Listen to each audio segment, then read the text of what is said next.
This episode is sponsored by the Royal Society of Chemistry, celebrating its new podcast brought to you by chemistry. I'm really excited to have the Royal Society of Chemistry as one of our sponsors. I trust this organization, and I often use their materials as resources for chemistry for your life.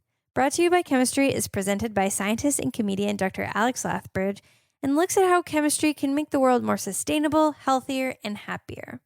The first series addresses issues around plastics and asks, are plastics really the enemy? How can we tackle this global issue? Can we design the perfect plastic? Or even, did you know that we all most likely have microplastics in our urine? Anyone who's listened to our plastic series should know how important these issues are. Join Dr. Alex Lathbridge and a host of special guests as they take a look at what we can do to create a more sustainable future, powered by chemistry. To listen to the podcast, search Brought to You by Chemistry on your favorite podcast app, or visit rsc.org.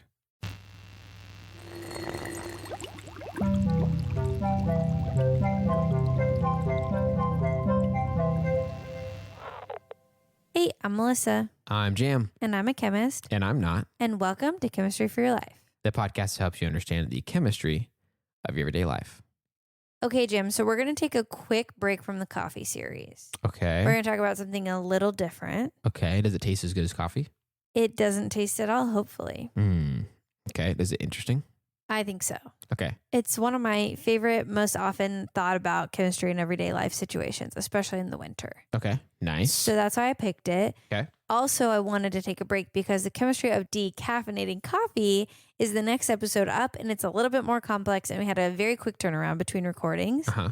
So I really wanted to invest the time to make that one good. Yes. This one I could prepare much more quickly. Okay. So we should be back with decaffeinating coffee in 2 weeks. Okay, cool. Also, even though we're recording this episode closer to the beginning of December, this episode should air on December 23rd. Nice. That's very close to the Christmas holiday for those who celebrate it. And a lot of businesses are closed and people will be going home even if they don't celebrate that. Uh-huh. So we really hope that you have safe travels and that this will keep you some company when you're traveling between places or doing whatever you're doing. Yes, definitely. Definitely. And if you want to send us pictures with your family or of you listening to the podcast when you're walking around, wherever, whatever you're doing, we'd love to see it. Or if you're wearing your chemistry sweatshirt. Oh, yeah, definitely. Around your family or friends or whatever on the holidays, we'd like to see that too. I busted that sweatshirt out November 1st. So definitely send pictures. Yeah. Okay, so today we're going to talk about something cold related because hopefully it's cold for Christmas because the weather has been hot here and I'm annoyed by it. Uh-huh. So we're going to talk about something cold that gets me in the holiday spirit. Okay. Okay. And that is why your tires sometimes go slightly flat in the winter. Okay. Interesting. I've definitely experienced that. Yeah, where it just is a colder morning and your light pressure comes on. And then actually sometimes when it heats back up, it goes away. Yeah. Yeah. Okay. So do you have a guess as to why that happens? I do, because I think, and we've talked about like the different ways like, molecules behave and stuff like that when temperatures are high, temperatures are low. Mm-hmm. Obviously, what's in our tires is a gas. Uh-huh. So it's not like that really changes whenever, it's not so cold that it stops being a gas or whatever. Right. It's not like whatever's in our tires turns to liquid or something. That would be crazy. But my basic understanding would seem to make sense based on what we've talked about in other episodes is that the molecules of the gas get closer together in some way. And so the pressure, we've talked about like steam pressure and stuff like that when we talked about boiling water. Right. Seems like it would go lower because the temperature is lower. That's exactly right. This is the first time that's ever happened.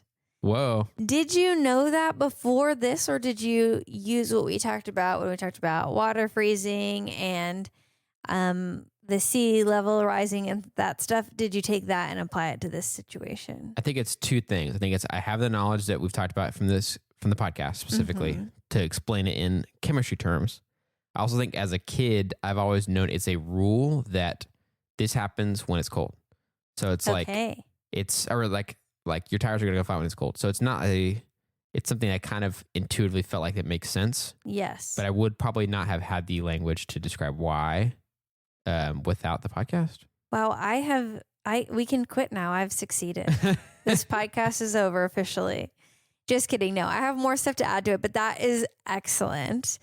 Okay, so the thing I imagined, the analogy that came to my mind was children. Children is the most easy thing for me to think about molecules. I think because there's like packs of them that, go around together. Yeah. And they behave similarly to molecules where once they get energy, they move around a lot more. Yeah. When they're tired, they bring it back in. Yeah. So I thought of if it was a group of kids with their families camping. Mm-hmm. And during the day, when it's nice out and they're getting energy from heat and light and the food that they've eaten, they have a lot of energy and they're all over the place. And they're really putting pressure on the parents to keep an eye on them. They're going out into the woods. They're going to look at the creek. They're doing whatever. They're all over this campsite. Yeah. But as it gets colder and they get sleepy and their energy levels go down, they bring it back in. Oh, yeah. And the pressure lifts off the parents a little bit. Yes. And so there's less pressure as a result of their actions. And that is exactly what happens with molecules like you described. As we put energy into molecules, the reason things go from solid to a liquid to a gas as they heat up is that they have more energy and movement. As you put more energy in, that energy results in more movement. Right. In solids, the molecules will slightly start to vibrate or do, slight movements. And then as it breaks apart from one another, then it turns into a liquid where the molecules are moving around even more. And then if you put even more energy in, they will separate out into the gas phase. Yeah. But if it starts to cool back down, the gas begins to come closer together and molecules have lower energy. They have less movement. Sometimes we even get condensation. So for the tires, the air that is in your tires, there's no water. So it should stay in air as it gets colder. It won't turn to liquid or freeze. Yeah. You'd have to work really hard to do that. But it will do exactly what you said. The molecules will come back together and there'll be less pressure on the tire pressure gauge and the pressure on the tire itself. Yeah. And the thing that we have to describe that in chemistry is this formula that is pressure times volume equals temperature. Okay.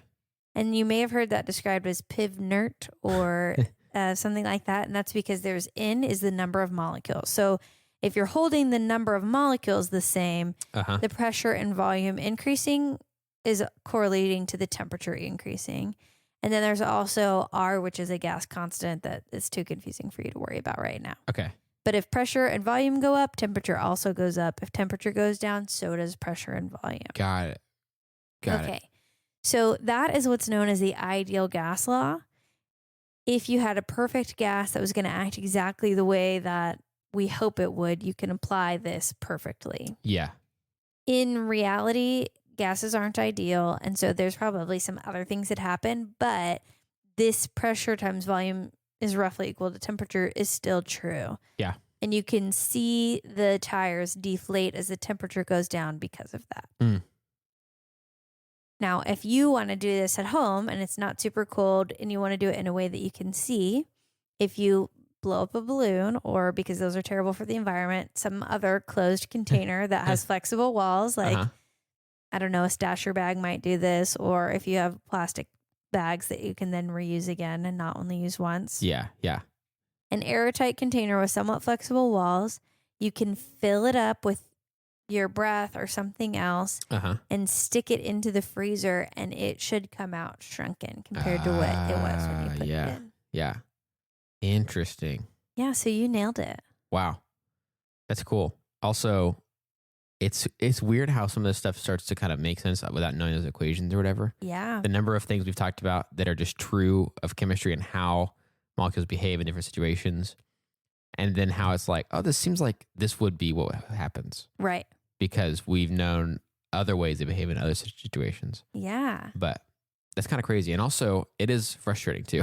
You know, every winter it's like, man, I got to go air these tires up. Especially when you're in a hurry, which you and I both are a lot. A lot, yes. And it's like you get in your car and then the light's on and you're like, dang it. Oftentimes I will ignore it in hopes that the temperature will heat back up and it will even itself back out. Yeah. Probably not the best policy, but it is something I sometimes do. And people say in the meantime, you're getting less good gas mileage. Yes. So. And I've heard it kind of wears not as well on your tires. Yeah, that makes sense too. The other thing I wanted to say is this is kind of interesting to put right here in the middle of the coffee series because it is the opposite of what happens to coffee when it's roasted. So we roast the coffee and the water molecules are heating up, and so they're putting more pressure and they're expanding until eventually the coffee bean can't hold it anymore and it cracks. Yeah. Your tires are experiencing the opposite thing where it brings it down and there's less pressure and then they go a little flat. And I have also heard you're more likely to bust a tire in the summer because as extreme temperatures heat up the gas in your tires, there's more pressure on them and they're being on the road. You're just more likely to have a like burst tire in the summertime. We had one time sort of the opposite problem happen, but I think it makes sense too. But we drove from Texas, which sometimes in the winter, like we're in December right now and we have some pretty, moderate weather. It was 80 degrees Fahrenheit this week. Yeah. So, we drove up to Indiana, and when we arrived, there was already lots of snow and it was continuing to snow. Yes. And so our car had air that was at a pressure that was Texas temperatures. And then we went up all the way up to Indiana, and I can't remember if our actual gauge had come on yet or if it was not working correctly with that car we had at the time.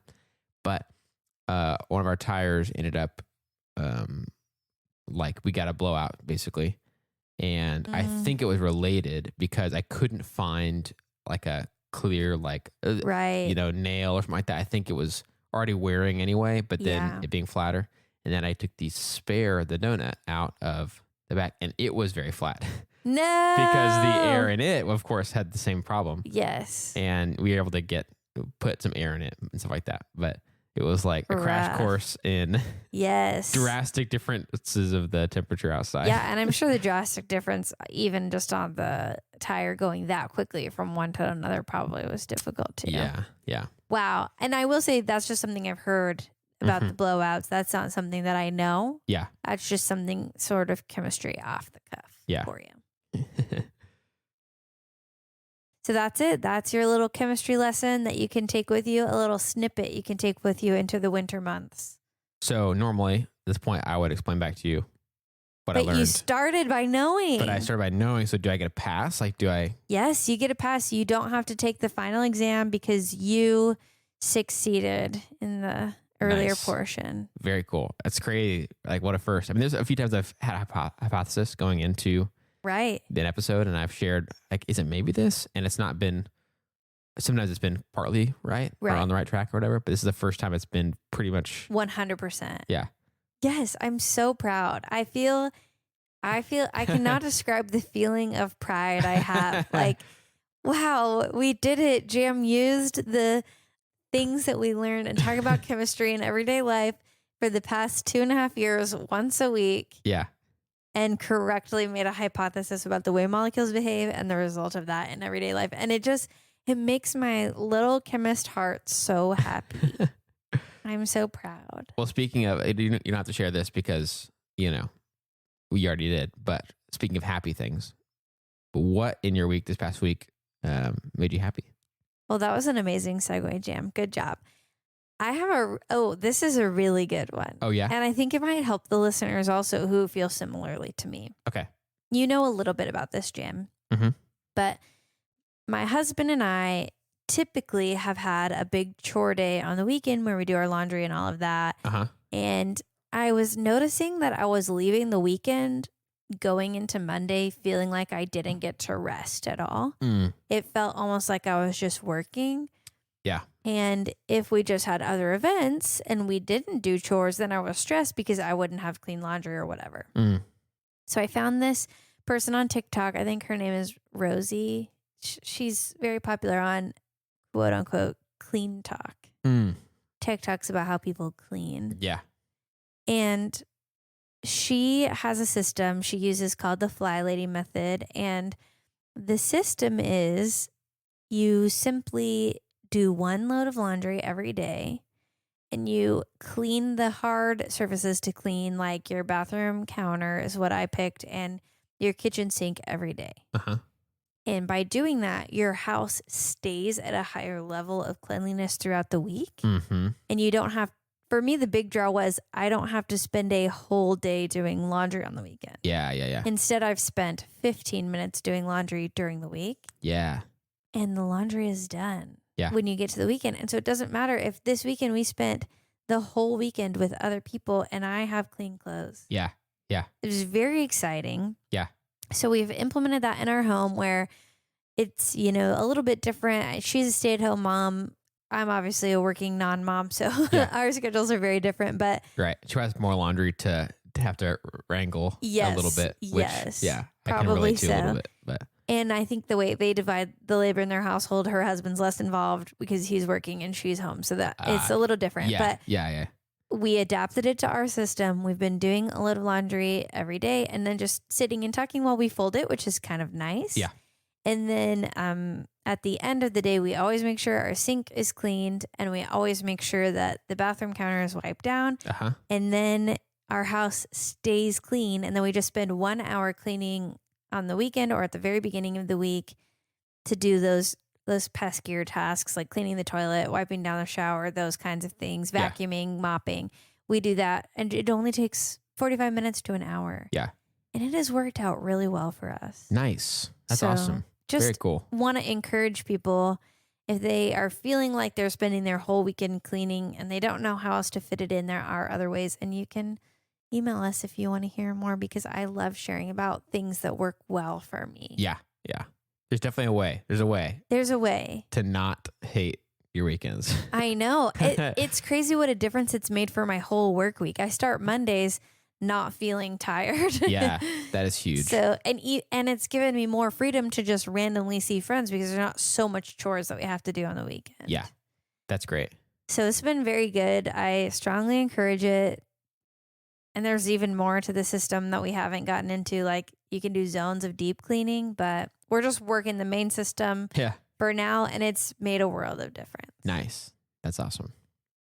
Very cool. What about you, Jam? Have you had a happy thing this week or thing that you want to share with the listeners? Yes, I do. I've thought of one just in time. So my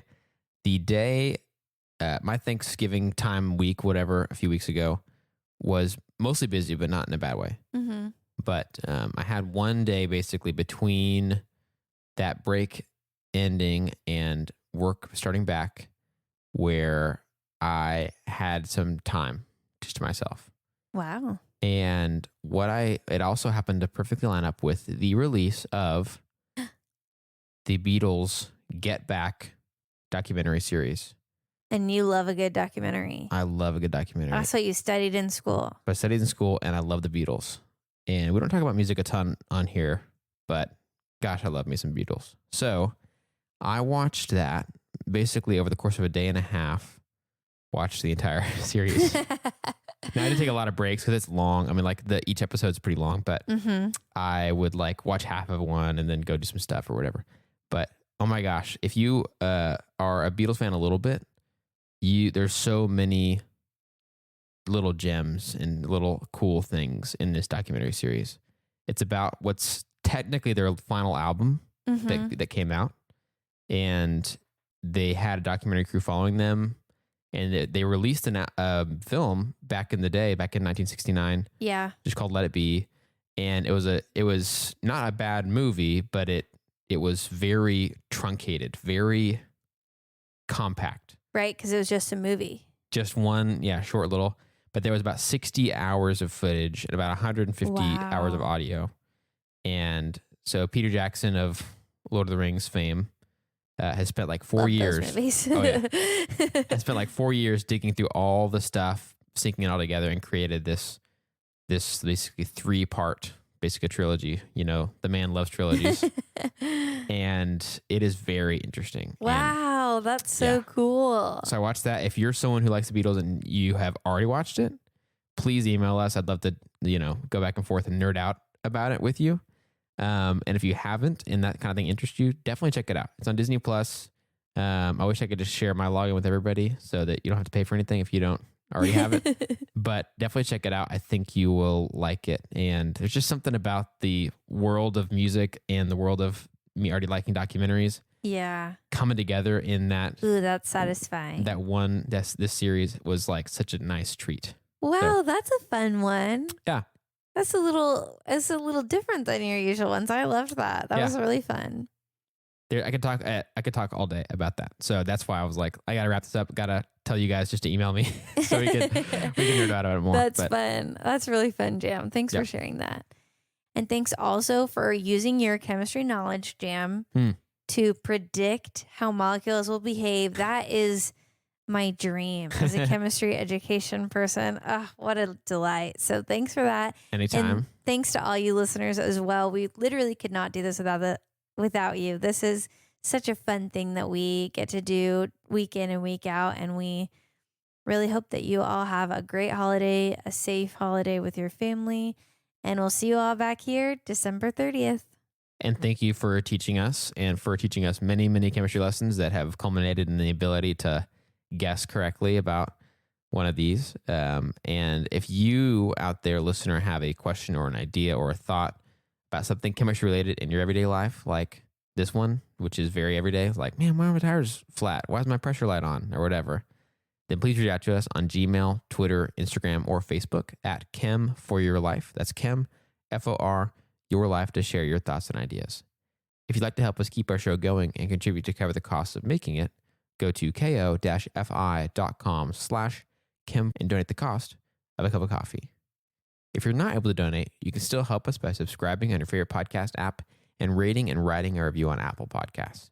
That also helps us to share chemistry with even more people. This episode of Chemistry for Your Life was created by Melissa Collini and Jerem Robinson. References for this episode can be found in our show notes or on our website. Jerem Robinson is our producer, and we'd like to give a special thanks to A. Kiwasong and In Newell, who reviewed this episode.